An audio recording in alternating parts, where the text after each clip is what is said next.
IELTS 15. Published by Cambridge University Press and Cambridge Assessment English 2020. This recording is copyright. Test 1. This is the IELTS listening test. You will hear a number of different recordings and you will have to answer questions on what you hear. There will be time for you to read the instructions and questions, and you will have a chance to check your work. All the recordings will be played once only. The test is in 4 parts. At the end of the test, you will be given 10 minutes to transfer your answers to the answer sheet. Now turn to Part 1.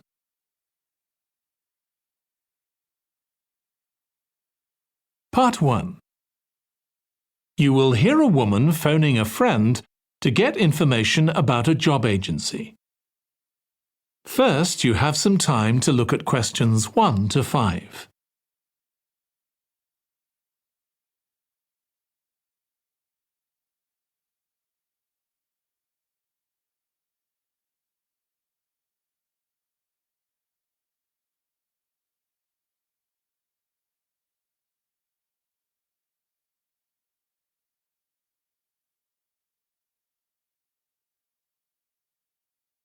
Now listen carefully and answer questions 1 to 5. Hello, William. This is Amber. You said to phone if I wanted to get more information about the job agency you mentioned. Is now a good time? Hi, Amber. Yes, fine. So the agency I was talking about is called Bankside. They're based in Docklands. I can tell you the address now. 497 East Side. OK, thanks. So is there anyone in particular I should speak to there? The agent I always deal with is called Becky Jamieson. Let me write that down. Becky... Jamieson. Jamieson.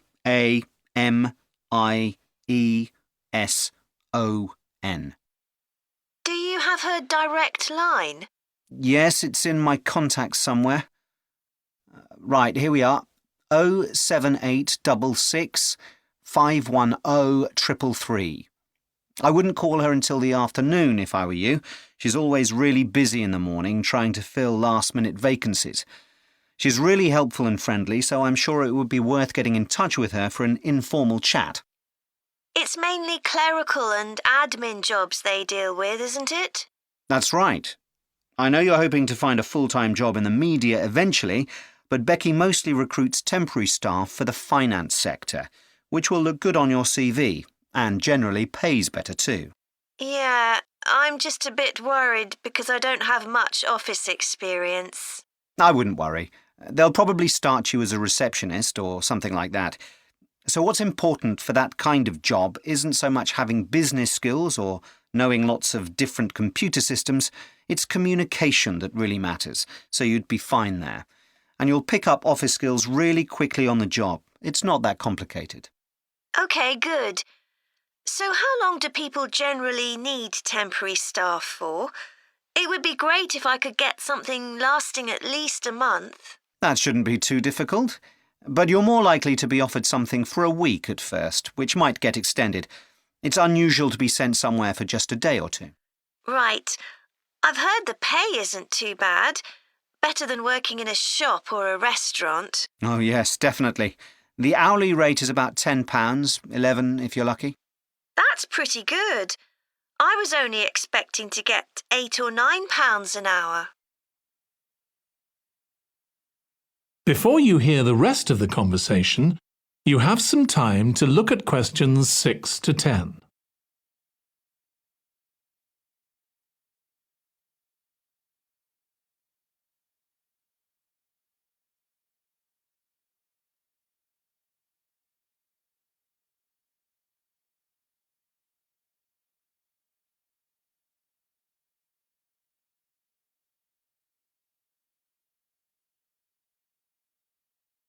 Now listen and answer questions 6 to 10.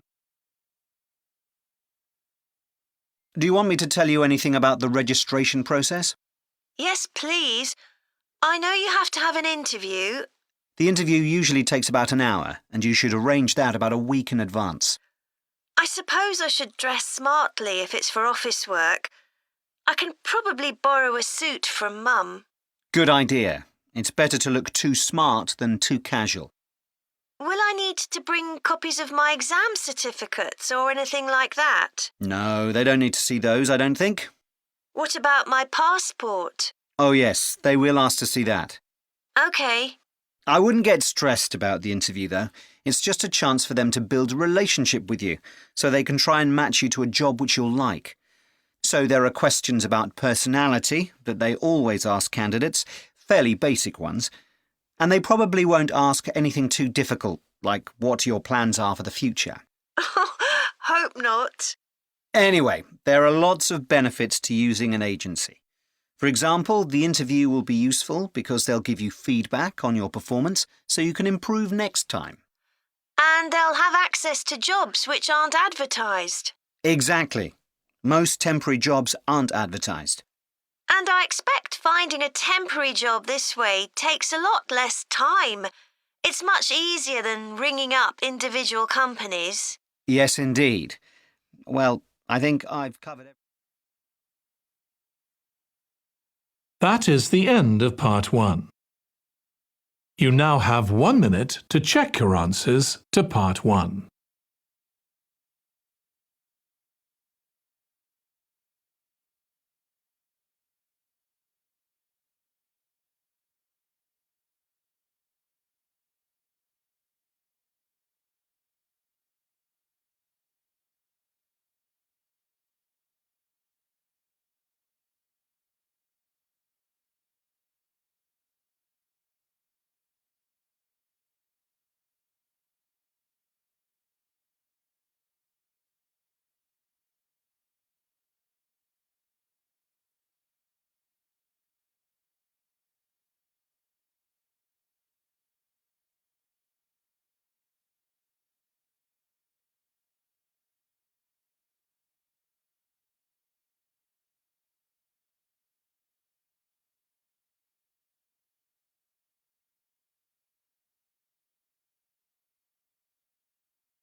Part 2. You will hear a woman giving a presentation about a holiday on an island in Britain that her company organises. First, you have some time to look at questions 11 to 14.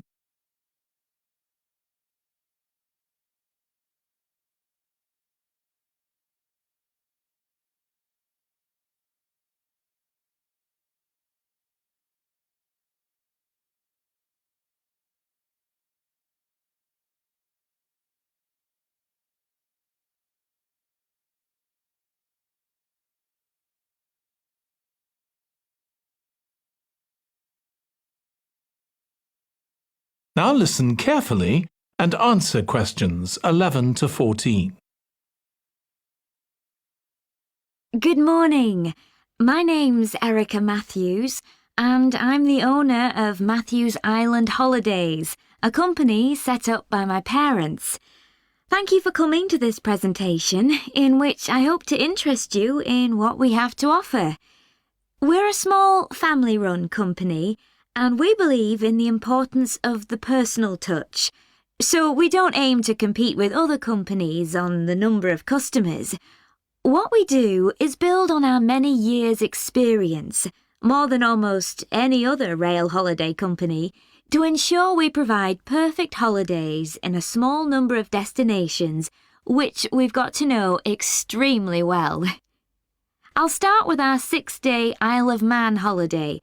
This is a fascinating island in the Irish Sea, with Wales to the south, England to the east, Scotland to the north, and Northern Ireland to the west. Our holiday starts in Heysham, where your tour manager will meet you. Then you'll travel by ferry to the Isle of Man. Some people prefer to fly from Luton instead, and another popular option is to go by train to Liverpool and take a ferry from there. You have 5 nights in the hotel, and the price covers 5 breakfasts and dinners, and lunch on the 3 days when there are organised trips. Day 4 is free, and most people have lunch in a cafe or restaurant in Douglas. The price of the holiday includes the ferry to the Isle of Man, all travel on the island, the hotel, and the meals I've mentioned. Incidentally, we try to make booking our holidays as simple and fair as possible, so unlike with many companies, the price is the same whether you book 6 months in advance or at the last minute, and there's no supplement for single rooms in hotels. If you make a booking, then need to change the start date, for example because of illness, you're welcome to change to an alternative date or a different tour for a small administrative fee. Before you hear the rest of the talk, you have some time to look at questions 15 to 20.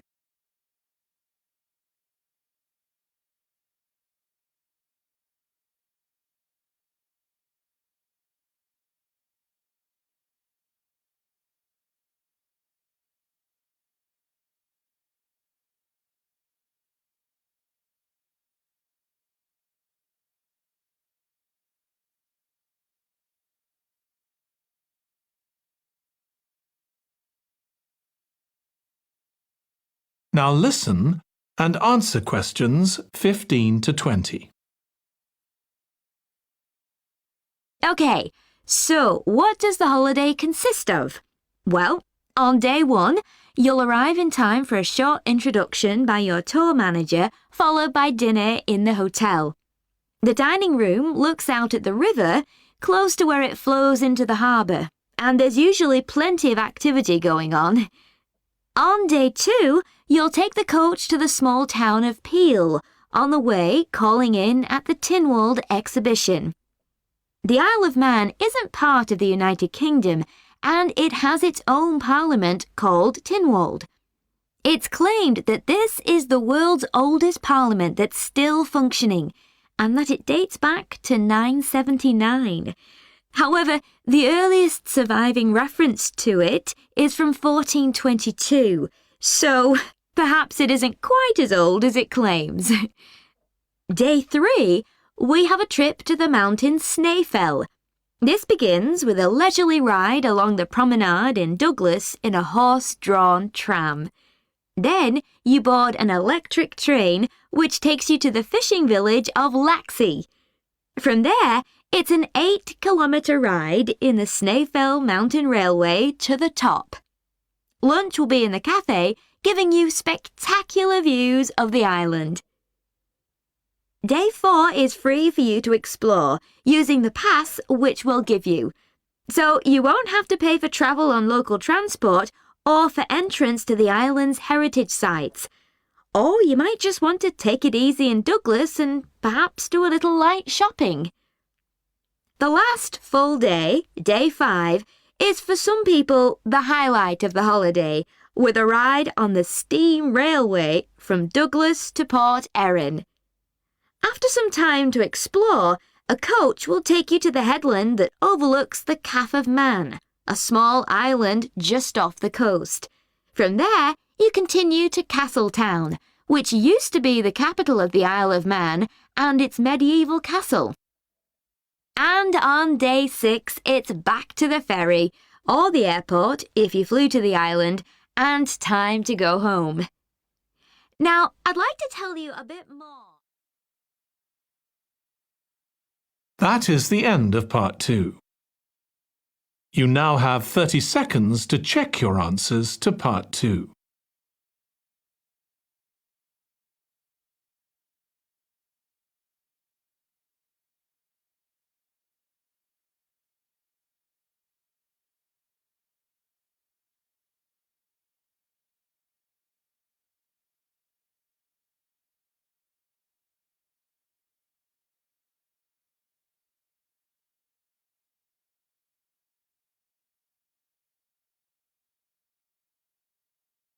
Part 3. You will hear 2 psychology students discussing the effects of the order in which the children in a family are born. First, you have some time to look at questions 21 to 26.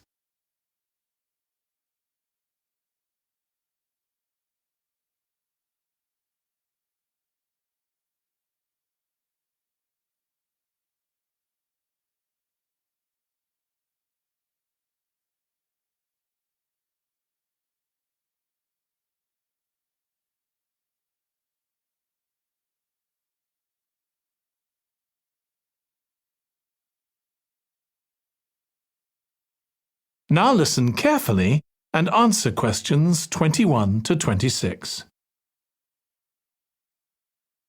Ed, how are you getting on with the reading for our presentation next week? Well, OK, Ruth, but there's so much of it. I know. I hadn't realised birth order was such a popular area of research. But the stuff on birth order and personality is mostly unreliable. From what I've been reading, a lot of the claims about how your position in the family determines certain personality traits are just stereotypes, with no robust evidence to support them. OK, but that's an interesting point. We could start by outlining what previous research has shown. There are studies going back over 100 years. Yeah, so we could just run through some of the typical traits. Like the consensus seems to be that oldest children are generally less well-adjusted because they never get over the arrival of a younger sibling. Right, but on a positive note, some studies claim that they were thought to be good at nurturing. Certainly in the past, when people had large families, they would have been expected to look after the younger ones. There isn't such a clear picture for middle children, but one trait that a lot of the studies mention is that they are easier to get on with than older or younger siblings. Generally eager to please and helpful, although that's certainly not accurate as far as my family goes. My middle brother was a nightmare, always causing fights and envious of whatever I had. As I said, none of this seems to relate to my own experience. I'm the youngest in my family, and I don't recognise myself in any of the studies I've read about. I'm supposed to have been a sociable and confident child who made friends easily, but I was actually terribly shy. Really? That's funny. There have been hundreds of studies on twins, but mostly about nurture versus nature. There was one on personality which said that a twin is likely to be quite shy in social situations because they always have their twin around to depend on for support. My cousins were like that when they were small. They were only interested in each other and found it hard to engage with other kids. They're fine now, though. Only children have had a really bad press. A lot of studies have branded them as loners who think the world revolves around them because they've never had to fight for their parents' attention. That does seem a bit harsh. One category I hadn't considered before was children with much older siblings. A couple of studies mentioned that these children grow up more quickly and are expected to do basic things for themselves, like getting dressed. I can see how that might be true, although I expect they're sometimes the exact opposite, playing the baby role and clamouring for special treatment. Before you hear the rest of the discussion, you have some time to look at questions 27 to 30.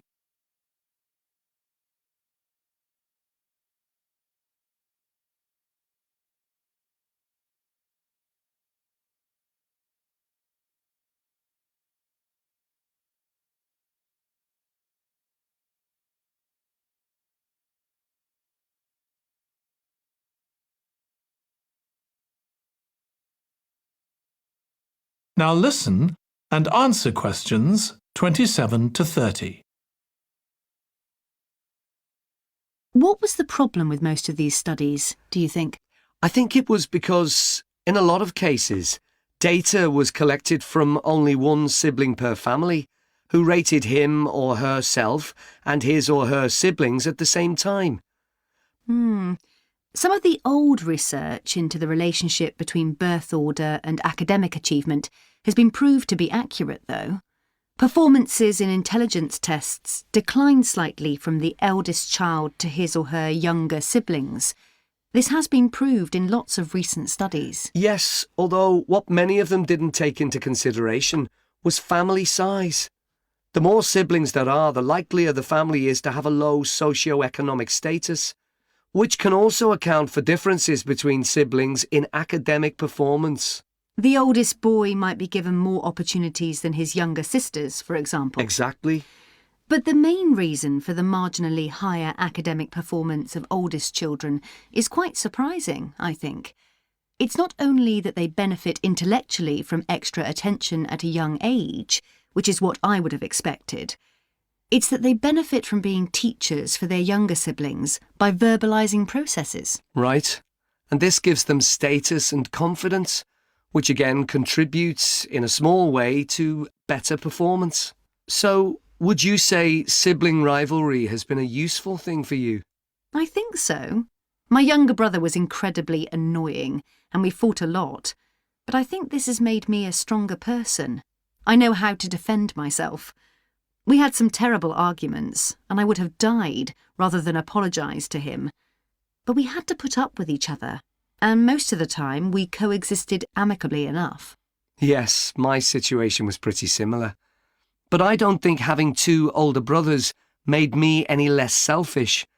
I was never prepared to let my brothers use any of my stuff. That's perfectly normal, whereas sometimes... That is the end of Part 3. You now have 30 seconds to check your answers to Part 3.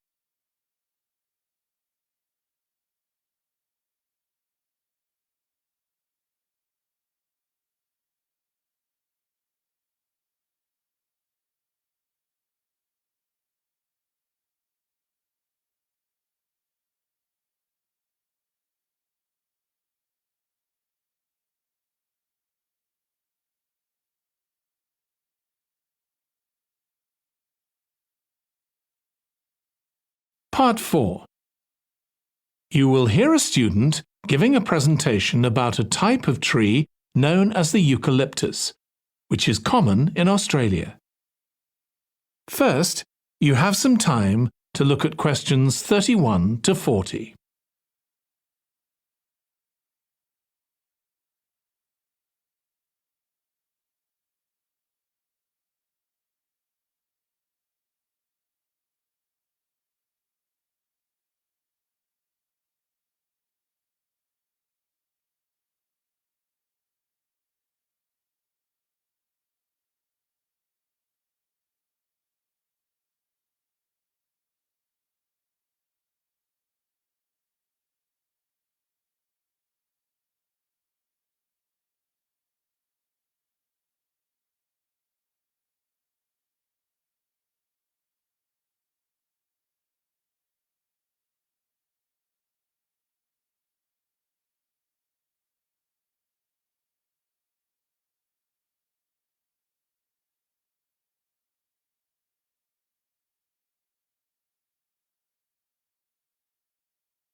Now listen carefully and answer questions 31 to 40. Today, I'm going to talk about the eucalyptus tree. This is a very common tree here in Australia, where it's also sometimes called the gum tree. First, I'm going to talk about why it's important. Then I'm going to describe some problems it faces at present. Right, well, the eucalyptus tree is an important tree for lots of reasons. For example, it gives shelter to creatures like birds and bats, and these and other species also depend on it for food, particularly the nectar from its flowers. So it supports biodiversity. It's useful to us humans too, because we can kill germs with a disinfectant made from oil extracted from eucalyptus leaves. The eucalyptus grows all over Australia, and the trees can live for up to 400 years.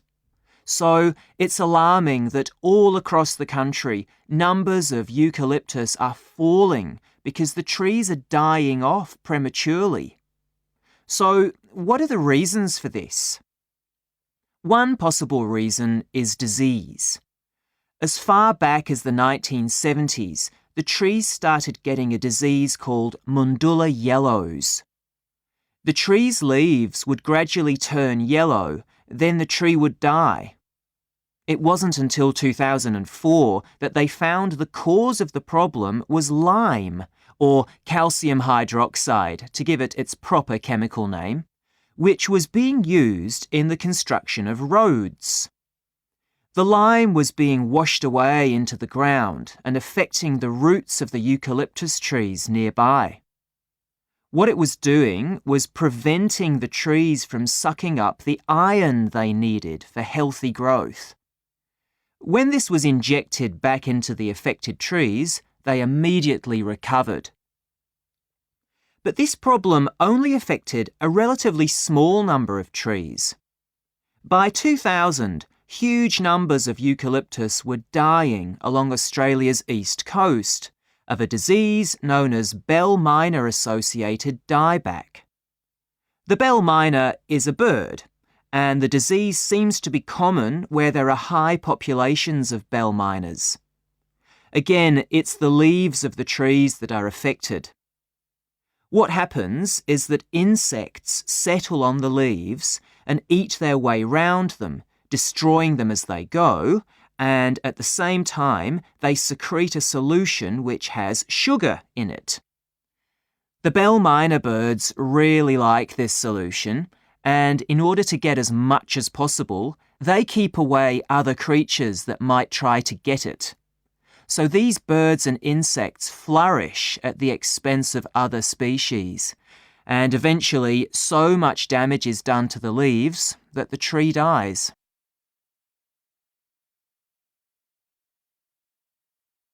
But experts say that trees can start looking sick before any sign of bell miner-associated dieback. So it looks as if the problem might have another explanation. One possibility is that it's to do with the huge bushfires that we have in Australia. A theory proposed over 40 years ago by ecologist William Jackson is that the frequency of bushfires in a particular region affects the type of vegetation that grows there. If there are very frequent bushfires in a region, this encourages grass to grow afterwards, while if the bushfires are rather less frequent, this results in the growth of eucalyptus forests. So why is this? Why do fairly frequent bushfires actually support the growth of eucalyptus? Well, one reason is that the fire stops the growth of other species which would consume water needed by eucalyptus trees. And there's another reason. If these other quick-growing species of bushes and plants are allowed to proliferate, they harm the eucalyptus in another way by affecting the composition of the soil and removing nutrients from it. So some bushfires are actually essential for the eucalyptus to survive as long as they are not too frequent. In fact, there's evidence that Australia's Indigenous people practiced regular burning of bushland for thousands of years before the arrival of the Europeans. But since Europeans arrived on the continent, the number of bushfires has been strictly controlled.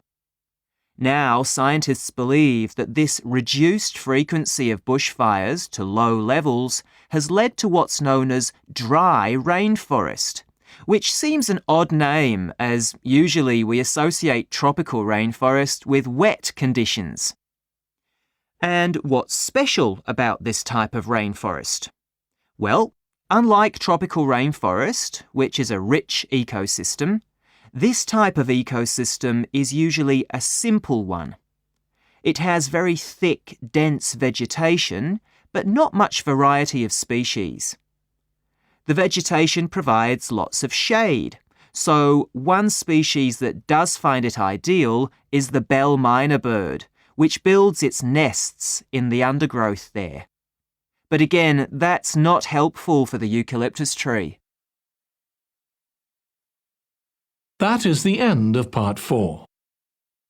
You now have 1 minute to check your answers to part 4.